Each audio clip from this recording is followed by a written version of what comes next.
Welcome, sir. जय भीम, जय बिरसा, जय फुले, जय सावित्री, जय फतिमा, जय मंडल, क्रांतिकारी सलाम, सतरंगी सलाम, फूल जुहार, जय संविधान. Here Bafsa Suji organizing a series of lecture. In this series, we have distinguished speaker. I am briefing about him. Professor Nagaraju Gundemeda is the professor in the Department of Sociology, School of Social Sciences, SCU Hyderabad. His teaching interests are sociology of India, sociology of education, sociology of Dalit. His research interests are sociology of education and sociology of youth. From 2012 to 14, he has been awarded as a research associate at the Department of Sociology, University of Johannesburg, South Africa. In 2013, he was the visiting fellow, School of Education, Tata Institute of Social Sciences, Hyderabad. He is the member of India Sociology of Society, Comparative Education Society of India, and also member of International Sociological Association from 2014 to 18. He has been published numbers of in national and international journals and books. Today topic is social mobility and education in the contemporary context, a Bahujan perspective. Now I would request to Professor Nagaraju Gundemeda, sir, please deliver your lecture and enlightenment us, sir. Okay, thank you very much, Mr. Pradhan Bak. Good evening to all of you, respected faculty members from Central University of Gujarat and student friends. At the outset, I am extremely thankful to the BAMSA CUG for giving me this opportunity, and I'm really thankful to all of you for inviting me. So, as the topic of the today is the social mobility and education in contemporary India, a Bahujan perspective. So, friends, when we're talking about the idea of social mobility, we need to understand why, what are the roots of the social oppression in different societies across the world in general and India in particular. So, the Indian society has a unique history of following the caste system for thousands of years, wherein a large section of the society were primarily known as the Shudras and the Dalits were primarily excluded from the diverse forms of resources such as the intellectual resources, spiritual resources, and material resources. So this is where Dr. B.R. Ambedkar has rightly mentioned that the Bahujans were primarily deprived of the spiritual emancipation and the material emancipation. So that's one of the reasons why the way the caste system is primarily organized as a social ladder,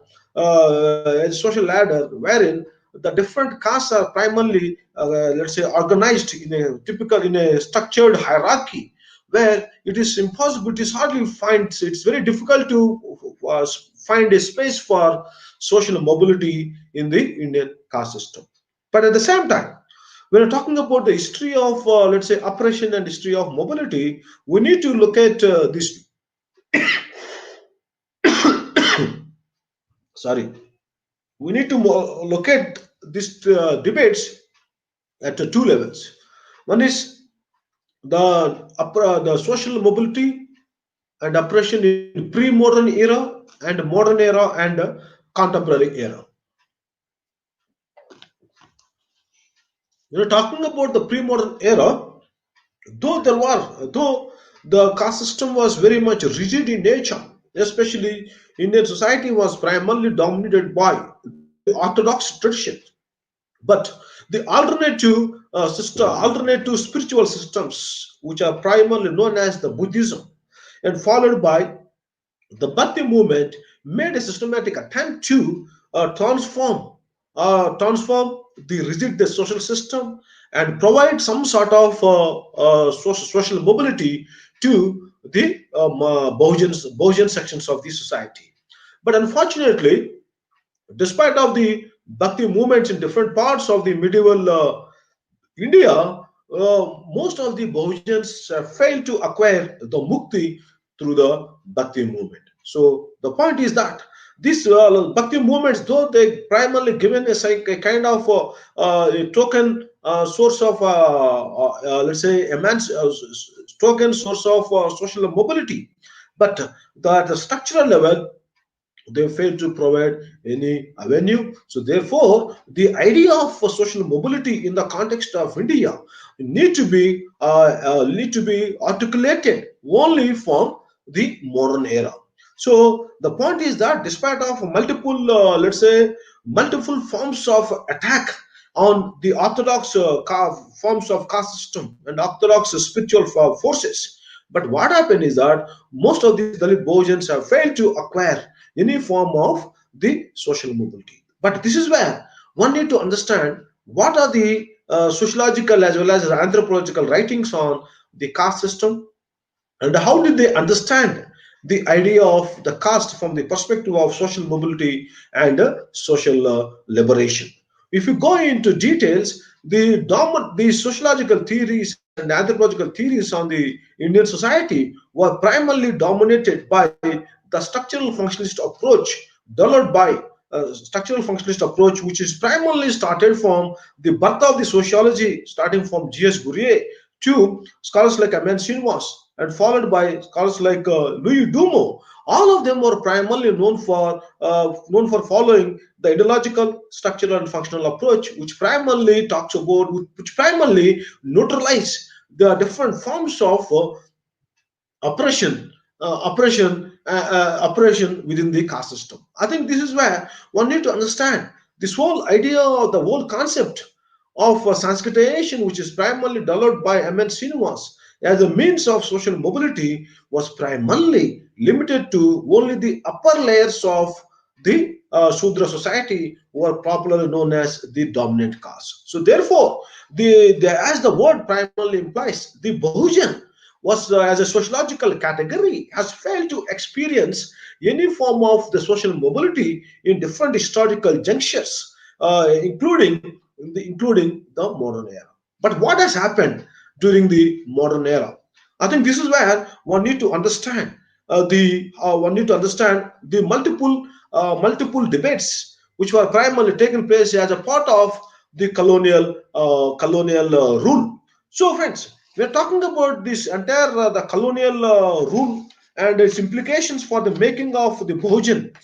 We need to understand the three schools of thought on the impact of the colonial rule from the perspective of the Indian society. One is the British colonialism, British colonialism, which was primarily talks about the idea of the colonial modernity, which primarily claims that the colonial rule is primarily aimed towards modernization of the Indian society. So therefore, the diverse sections of the societies are going to be experience some sort of mobility. So the modernity is primarily equated with the mobility during the colonial era. So one section of the society was primarily accepted this form of approach. But now the second school of thought was primarily known as the Brahminical modernity.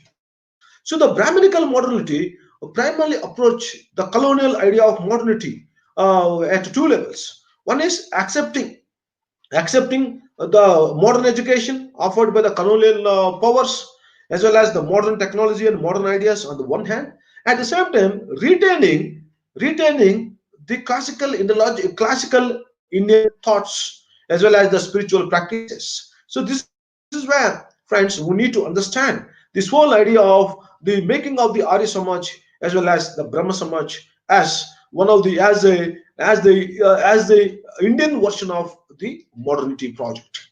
So now the third school of thought, which primarily comes into picture, is the Bahujan modernity.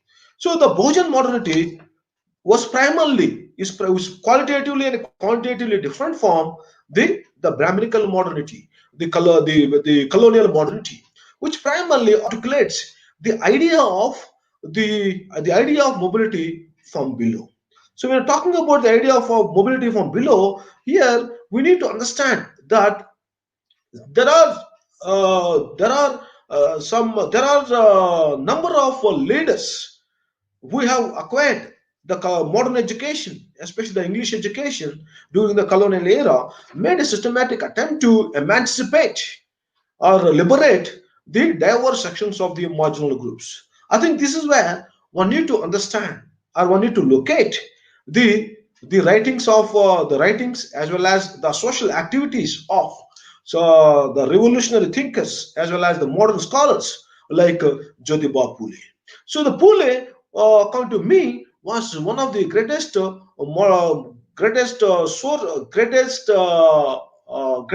scholars of modernity, who has primarily believed in the idea of the as well as rationality as well as the cultural liberation of the Bahujan sections of the society. I think this is where, friends, we need to understand this whole idea of the Pule's modernity, primarily mediated by the notion of education. So, for him, education is one of the important tools or one of the important means of the one of the important means of the cultural liberation as well as social emancipation and as well as the economic mobility.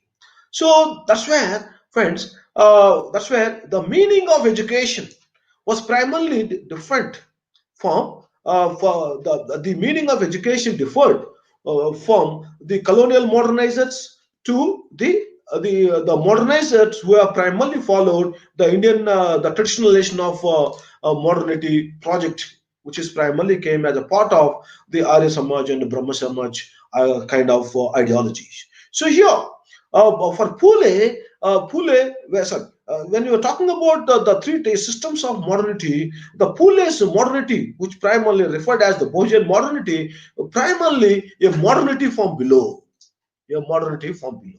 Why it's primarily known as a modernity from below is because of the fact that these sections of the society, that is the Bahujan sections of the Bahujans, were primarily deprived of the knowledge system for thousands of years. So access to knowledge was primarily considered as a sin.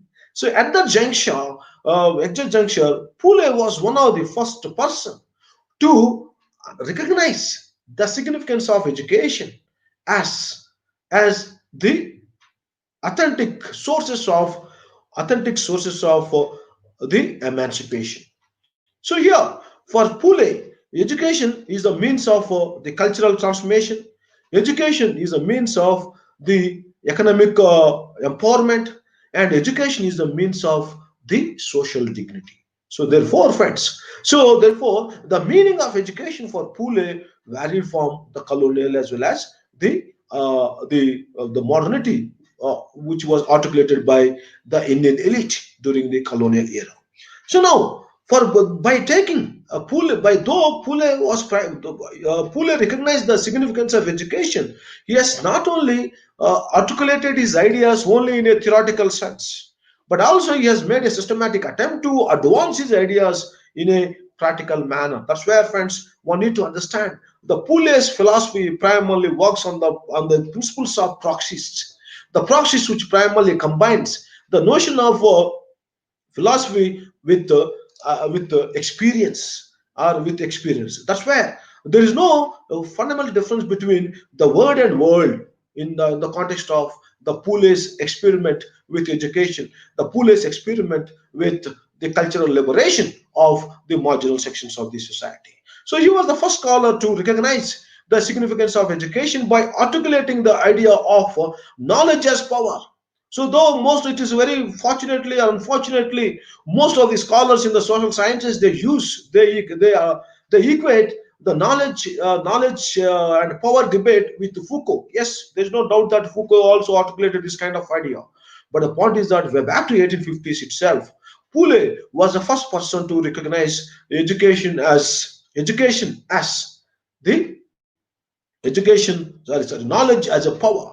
So therefore, knowledge, when he's talking about knowledge as a power, he primarily used knowledge as a source of liberation from the different forms of ideological oppression, as well as from different forms of the material sources of oppression. So therefore, friends, the meaning of education was primarily viewed from the perspective of liberation within the writings of Pule. So that's one of the reasons why Pule and Savitribai Pule made a systematic attempt to advance education by establishing number of schools in different parts of the then let's say Bombay presidency, and that's how the Pule was primarily known as the one of the founders of the modern social liberation in the context of the Indian society.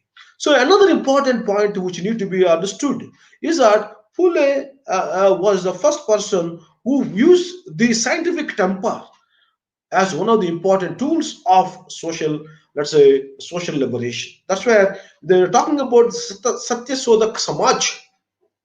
It primarily implies the notion of the scientific seeking of truth, or seeking truth in a scientific manner. So therefore, that's where one need to understand that the Pule's notion of a nation, Pule's notion of a liberation was primarily different from the colonial elite, who are of the colonial elite of, as well as the Indian elite of his times.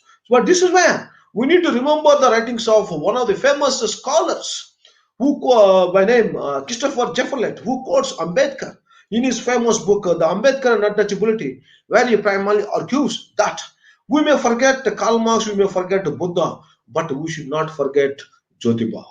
That is the quotation of Dr. B.R. Ambedkar, which was primarily, let's say, referred by Christopher Jefferlet in his book on Ambedkar and Untouchability. So the point I am trying to highlight here is that for Ambedkar, the intellectual guru or the source of intellectual inspiration primarily comes from Mahatma Jyotiba Phule. So after, by taking the inspiration from Mahatma Phule, Ambedkar also made a systematic attempt, apart from the political philosophy, apart from the cultural philosophy, apart from the spiritual philosophy. Ambedkar was the first person. Ambedkar was also one of the key persons to recognize education as one of the important sources of social mobility from the perspective of the subaltern sections of the society, wherein he was, by following the ideas of Pule, Ambedkar was also known for establishing number of schools and number of colleges in different parts of the Maharashtra. So therefore, friends, for Ambedkar, as your slogan also says, this notion of the education is education, educate, educate, and organize was primarily comes from access to education. So therefore, friends, the idea of education, the role of education in social liberation or the social mobility is one of the important, let's say, formula or one of the important principles which are primarily accepted by the political philosophers of the modern India, such as Pule and Ambedkar. Now, the important question which need to be understood is that what is the status of the Bahujans in the context of the post-independent India as well as the contemporary India? Where to locate them, and what kind of social mobility these communities are undergoing, and what is their future? So, friends, in order to articulate this point, we need to understand the Bahujan at three important, let's say, historical phases. So, the Bahujan idea, the notion of a Bahujan, was primarily articulated by different, let's say, social scientists as well as the policy makers. But the Bahujan is basically a political category, but primarily acquired a different connotation within the constitutional framework, wherein the Bahujans are broadly referred as the scheduled castes, scheduled tribes, and other backward classes. So Kaka Karlekar Commission, way back to 1951 itself, has primarily recommended the significance of affirmative action policy for the backwards classes of the Indian society. But unfortunately, the Kaka Karlekar recommendations were not implemented almost until, let's say, 2007, especially with reference to education. I will come to the point later. So now the question is that we are talking about the Bahujan. The Bahujans are primarily consist of the scheduled castes, scheduled tribes, and the other backward classes, and also the Muslim minorities who are primarily deprived of the multiple marginalities in the context of the Indian societies. But now the point is that what are the means of social mobility which primarily guaranteed at least some sort of social mobility for these sections of the society. So if you look at very carefully, thanks to Dr. B.R. Ambedkar and also the modern Indian nation, which primarily accepted the idea of affirmative action policy for the scheduled castes and scheduled tribes in the context of the education and employment, and also in political bodies. So what has happened? Though the impact of the reservations in the impact of reservations in political bodies is is not that much effective. It has primarily created a sort of elites even among the Dalit Bahujan sections of the society. But the reservation policy in the context of education has primarily opened the doors of knowledge system for a large sections of the society.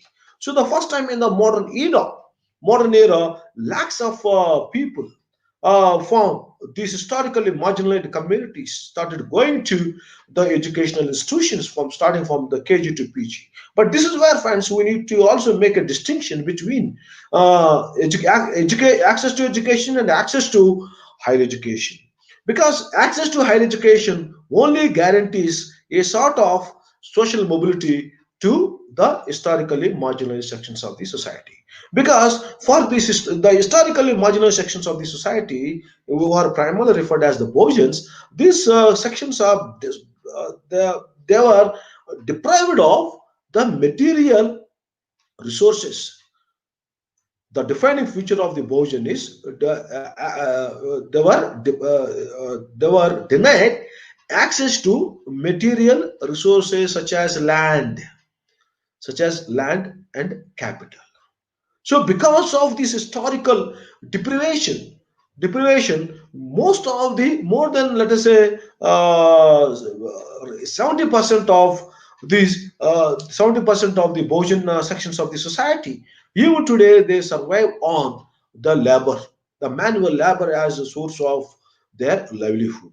So, given this kind of scenario, when the multiple sources of emancipation or social mobility were primarily deprived to these sections of the society, these communities were primarily known for using education as the one and only source of the social mobility, which was primarily started in the colonial era.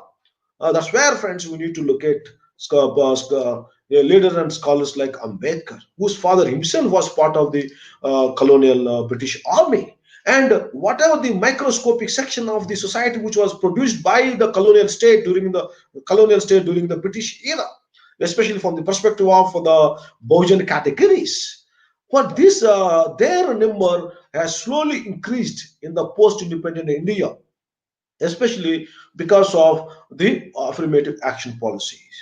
But despite of the affirmative action policy, if you look into very carefully, though the school educational institutions were open to all, but because of the age-old prejudice which are associated with the caste, the age-old, let's say, poverty which these communities have accumulated, most of these communities were unable to, let's say, go to even attend the educational institutions, though the schools and the colleges were open to these sections of the society in the post 1947. So the point here is that though education was open to all in the post 1947, but if you go into the details, the statistics, most of these people, more than 90% of the, now more than nine, not only 90%, almost 95% of these the Dalit and Bahujan categories were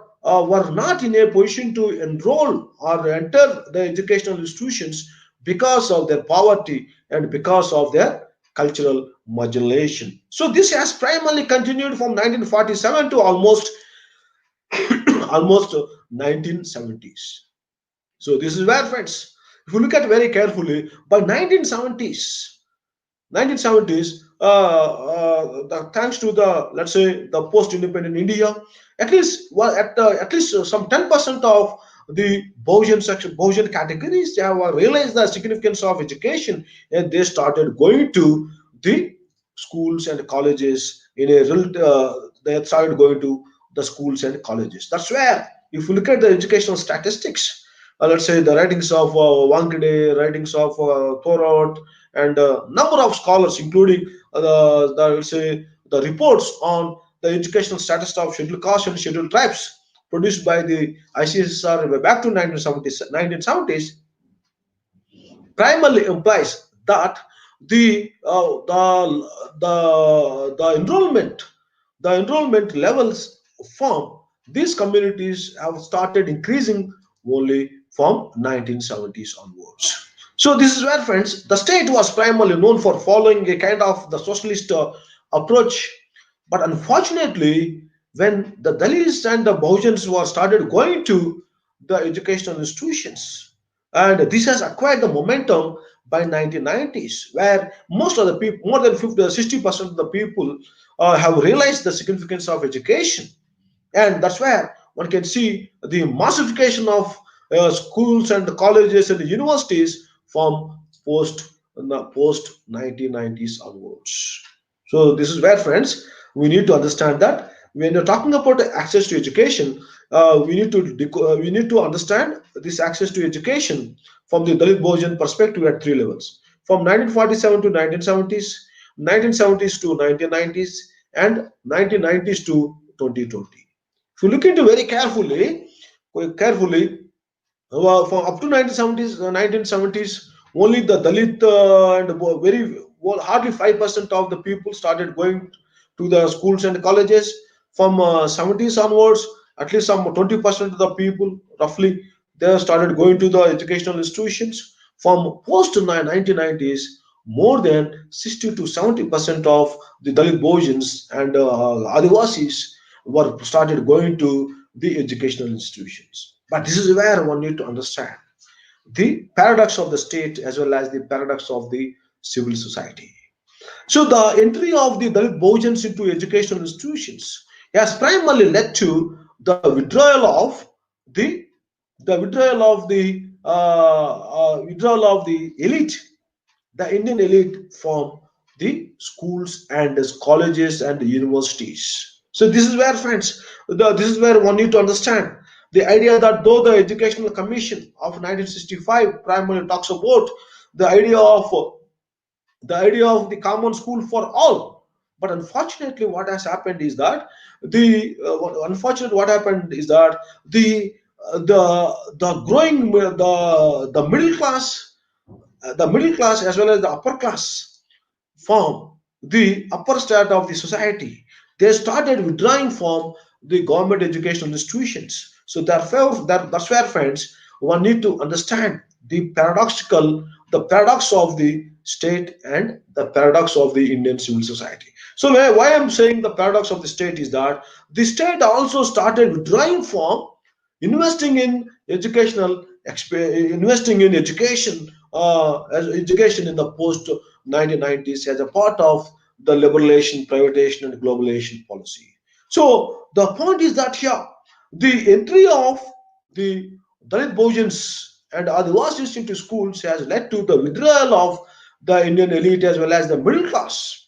So this is where, friends, one need to understand the convergence between the state and civil society. This is also, I would like to argue that this is also a form of a reverse or a covert form of discrimination, which was primarily that means which was primarily led to which primarily created only which has primarily created the government educational institutions for the Bojans as well as the private educational institutions for the middle class and upper class of the Indian society. So this is where, friends, I have invoked a concept called liberating school and retaining experience. That means the making of the entry of these sections of the society has primarily led to the withdrawal of this community, has ultimately culminated in the form of the poor quality of educational institutions. So that's where, when the state started withdrawing from the government, state started withdrawing from recruiting teachers, recruiting college lecturers, and recruiting professors in the universities. So that's one of the reasons why in the post 1990s, we see the less number of the lower levels of recruitment, especially in the state sector.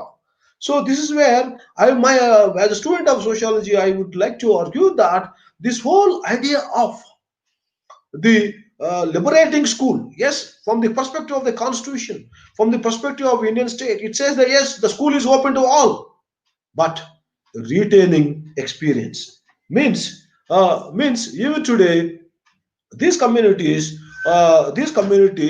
were though they were physically there in the schools, but the notion of quality education has lost its significance. So that's where, friends, one need to understand the politics of presence and the politics of knowledge. The politics of presence and politics of knowledge. Now if you look at very carefully, the private education is equated with the quality, whereas the government education is equated with, let's say, poor poor quality education. So now, but given this kind of, let's say, atmosphere, one can see that from 1970s to 1990s, one can see at least the making of Bahujan middle class in different parts of the Indian states. That's why even scholars like Nanduram and Gurum Srinivas, they have primarily talked about the making of the Dalit Bahujan middle class among the Dalit Bahujan middle class from in different states in the Indian society. But what has happened in the post 1990s? As I told you, friends, on the one hand, the government is primarily withdrawing from the state is primarily withdrawing from the public and the expenditure. At the same time, the private sector is growing. So given this kind of scenario, with the growing let's say with growing social movements from the marginal sections of the society, see the Indian state primarily came up with a new educational policy called the right to education way back to 2009. So I would like to look at the right to education as a part of let's say as a part of reclaiming legitimacy of the state as a welfare entity. So this is where, friends, the though the right to education primarily considered itself as a fundamental right, wherein people across the country, or let's say now, they can consider education as a fundamental right, but in reality, the right to education, in the name of the 25% reservation for economically weaker sections of the society, has primarily legitimized the entry of the private sector, or it's primarily institutionalized the private sector in the educational system. So that's where, friends, that's where most of the studies primarily highlights that these private schools are not implementing this 25% reservation for EWS, except in few schools in a, let's say, in a capital cities like Delhi.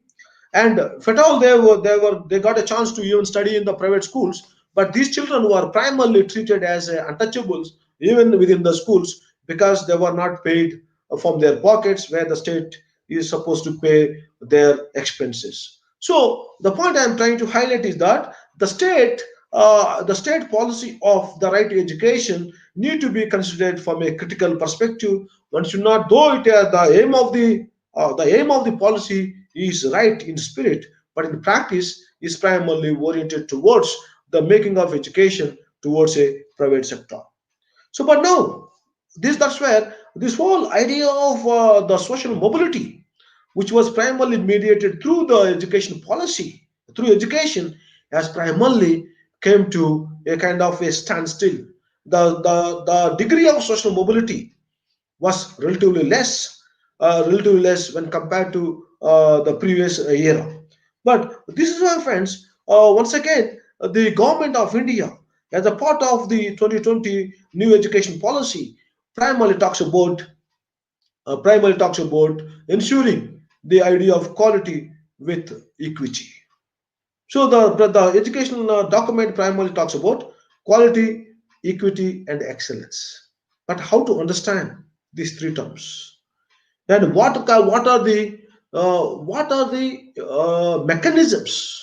which are primarily accepted by the national education policy of 2020 in order to guarantee, or in order to let's say, in order to support the special needs of the historically marginal sections of the society.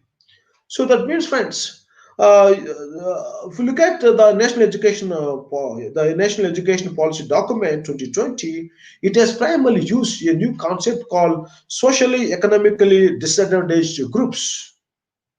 So wherein we accept only once or twice, we hardly see the recognition of the scheduled caste, scheduled tribes, and OBCs in the context of the educational policy document.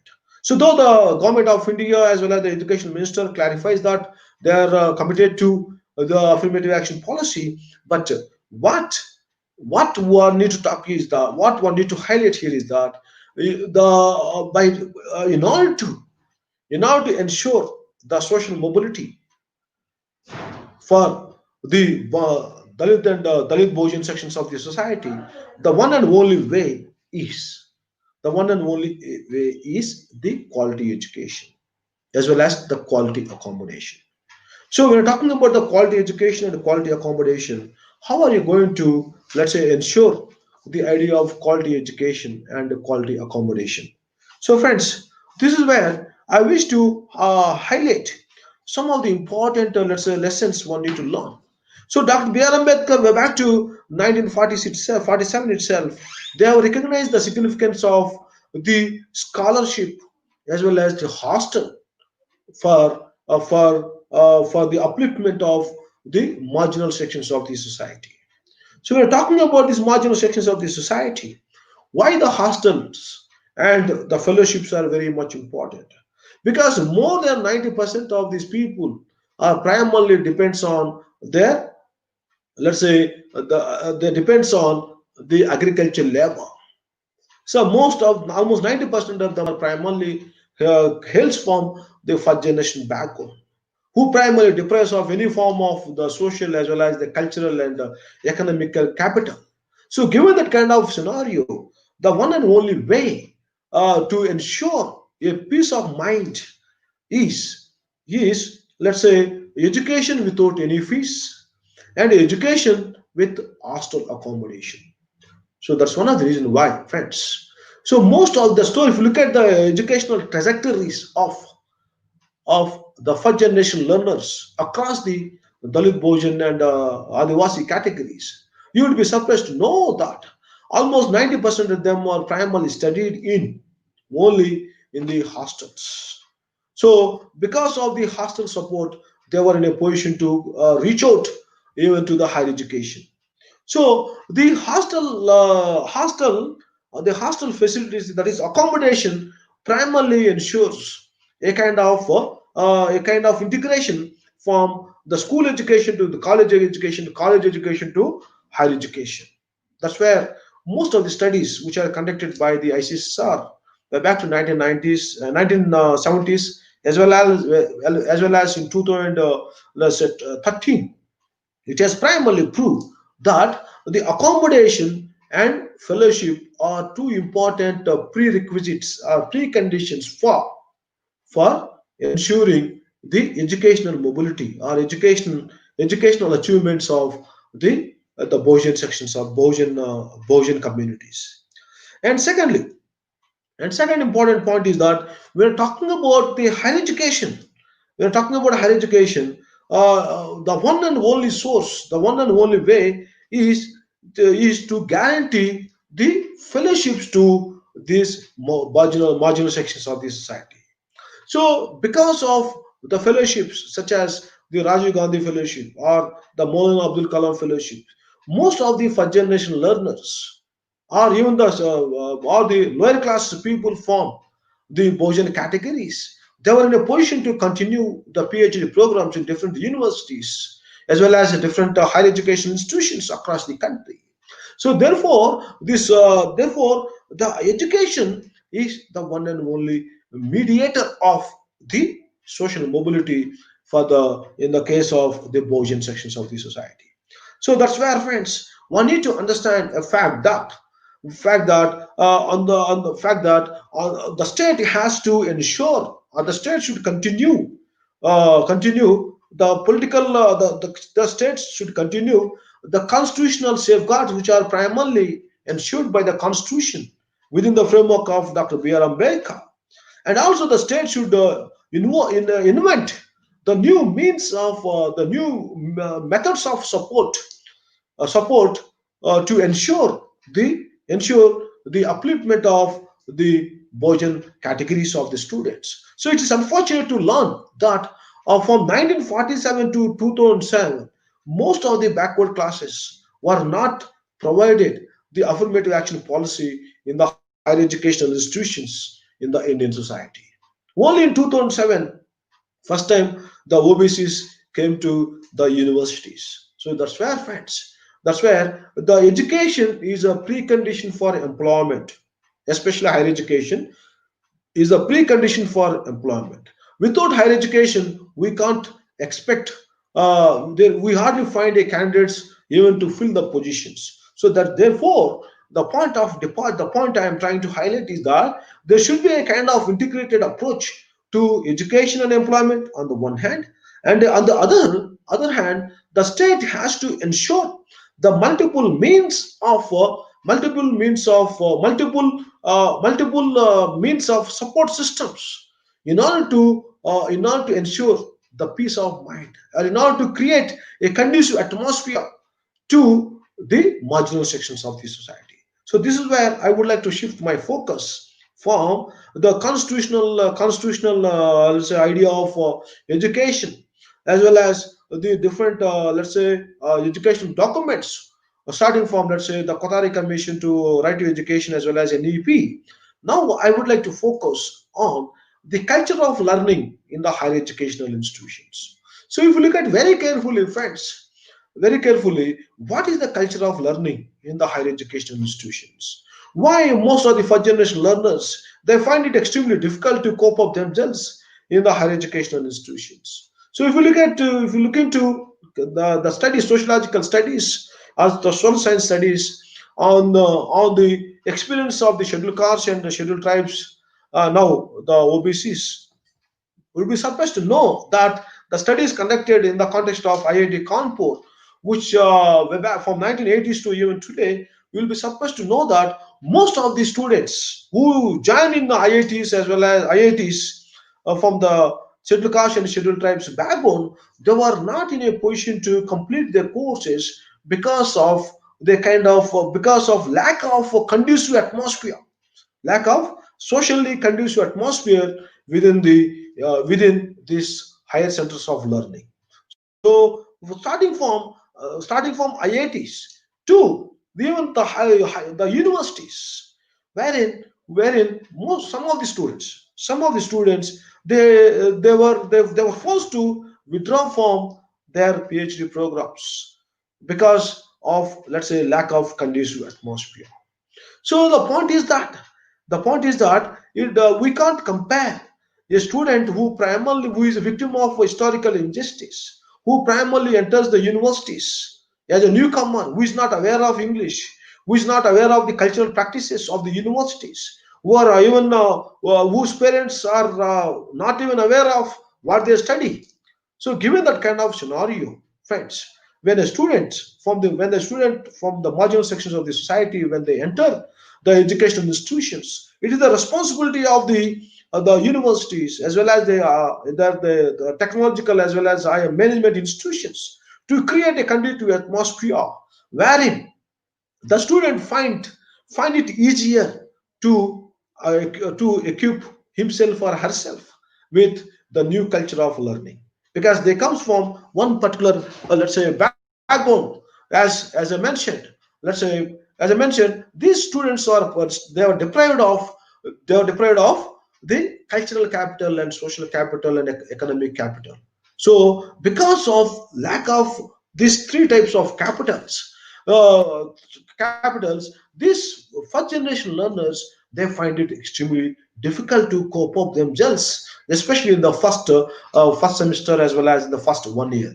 So at this junction only, one has to evolve new pedagogic practices which are student friendly, which are socially sensitive. We are talking about the pedagogic practices. I'm trying to highlight the critical significance of a teacher in reaching out to the students who primarily who feel uncomfortable in the new system of learning. So that's where, friends, with the pedagogy, the pedagogic practices need to be socially inclusive in nature. Then only we are going to evolve a democratic system of learning. So this is where, friends, I would like to submit by saying that the is education is the precondition for social mobility. So even today, even today, if you look at if you look at the educational statistics, both in the government sector as well as in the private sector, most of for more than 90% of the more than 90% of the Dalit Bojans and the Adivasis, the government schools, colleges, and universities are the one and only sources of knowledge systems. So it is the responsibility of the state to strengthen these centers of learning, because for these communities there is no alternative.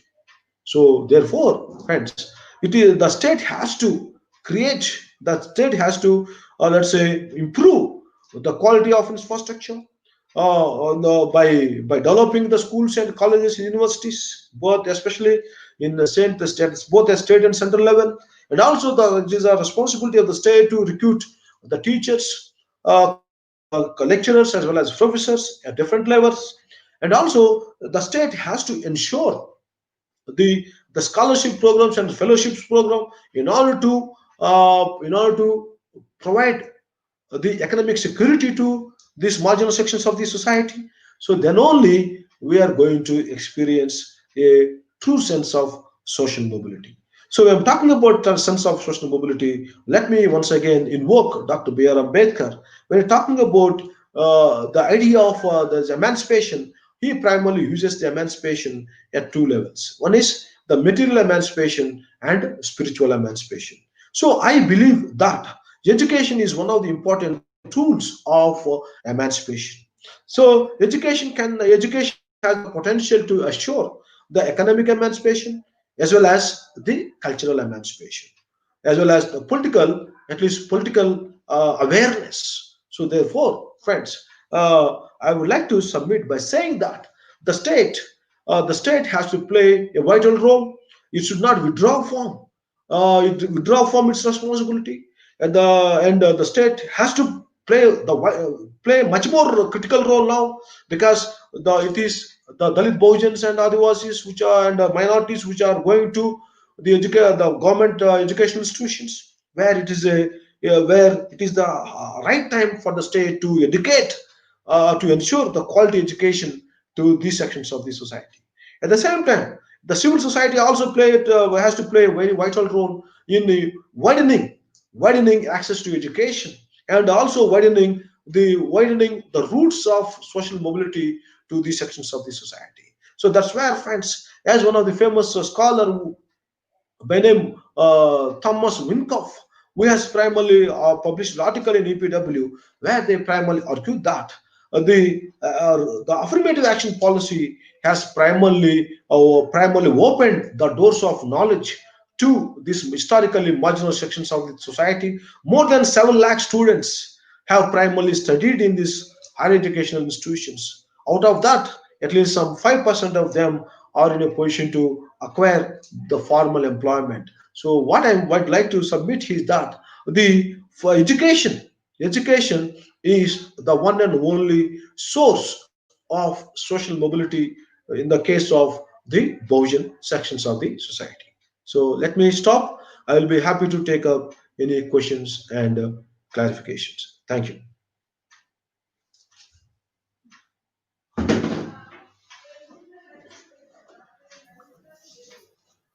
Thank you so much. Thank you very much, sir. I have one query, sir. From the rural area, especially Bahujans are they are getting higher education because their social, economics, and cultural capital are very not good. So, and they are not getting so many opportunities. They are not getting any suggestion from their parents because their parents belong to below. Their situation is very pathetic. In this situation, how to they will move and how do they mobilize for, and how to we may be mobilized to for their education. And is there any possibility for those who are interested to for taking their higher education abroad? Is there any possibility, sir? Okay, thank you, Pradhani. Unfortunately, the state has not thought of providing the financial assistance as well as the legal assistance to these marginal sections of the societies to study in abroad.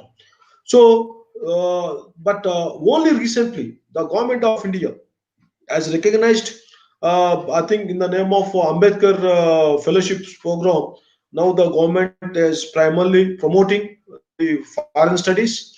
And also some states I have seen, let's say, government of Telangana, government of Andhra Pradesh, also, let's say, started funding the students from these categories, Bahujan categories, to study abroad. So my submission is that thus, but is it primarily let's say visualized within a very limited scope. Now they have to widen the scope. They have to widen the scope. But even today, unfortunately, we have only one Ambedkar.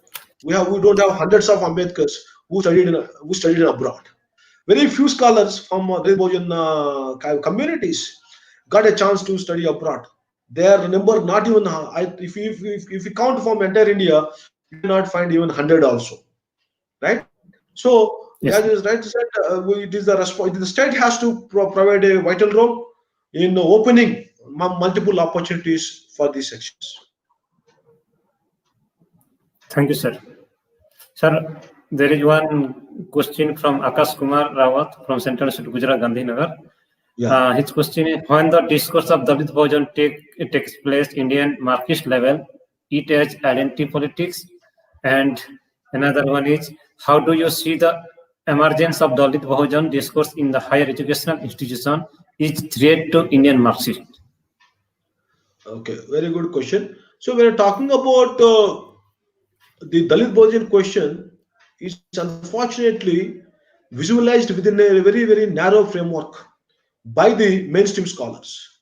So the mainstream scholars they tend to assume that the assertion of the identity is primarily referred as a identity politics. So friends, as there is no public and private, okay, right? So when it is the failure of the mainstream political parties, whether right or left or center, when all these, let's say, the three broader ideological systems have failed to articulate the aspirations of the Dalit Bahujans have forced to, let's say, represent their voice. The Dalit Bahujans have forced to represent their voice. So I feel that whenever a new perspective emerges, the dominant the scholar the followers of the dominant let's say political philosophies, they find a form of threat. But we can't do anything for that, right? So, but it's the responsibility of the thinkers from the subaltern communities to articulate their agenda. Nothing wrong in it. That's what I feel. Nothing wrong in it, because one has to represent your culture. Because though the Marxist school of thought, which primarily talks about the class, but is primarily silent on the question of the culture. So therefore, class is only one form of marginality. There are multiple forms of marginalities. So therefore, friends, we can't let's say use the class as an encompassing category to articulate all the other marginalities. So therefore, I strongly believe that's what we need to learn from the writings of Pule Ambedkar long back, for almost 100 years back itself. They have articulated the essence, the foundation of the Indian society is based on the caste. It's not based on class. Class is only one element of, let's say, caste, not vice versa. Thank you, sir. Thank you very much, sir. On behalf of Afsasiji, we are very grateful to you, sir. And many, many thanks for accepting our invitation and deliver an insightful lecture. Once again, I would express our gratitude to you, sir. Thank you so much, sir. Jai Hind. Thank you. Thank you. Thank you. Jai Bhim. Thank you. Okay. Thank you.